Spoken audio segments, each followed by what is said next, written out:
Good evening. Karimganj TV নিউজের পক্ষ থেকে আপনাদের সবাইকে স্বাগত। বলবুম যাত্রীদের নিয়ে মর্মান্তিক ঘটনা।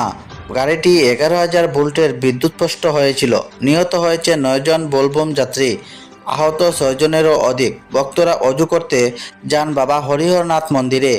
ডিজে বক্সটি সড়কে বৈদ্যুতিক তারের সংস্পর্শে এলে এ দুর্ঘটনা ঘটে। ঘটনাটি ঘটেছে বিহারের হাজিপুরে। বাংলাদেশে আগুন জ্বলছে, এখনো পর্যন্ত 300 জনের বেশি মানুষ মারা গেছেন। রবিবারে অন্তত 93 জন নিহত হয়েছেন। ইন্টারনেট পরিষেবা বন্ধ করে দেওয়া হয়েছে, ইউটিউব ফেসবুক বন্ধ করে দেওয়া হয়েছে। ছাত্র আন্দোলনে অচল হয়ে পড়েছে সমগ্র বাংলাদেশ। গত মাস থেকে শিক্ষার্থীদের আন্দোলন চলছে। আহত হয়েছেন 5,000-এরও বেশি বিক্ষোভকারী। এ সময় পুলিশ ও আন্দোলনকারীদের মধ্যে সংঘর্ষ হয়।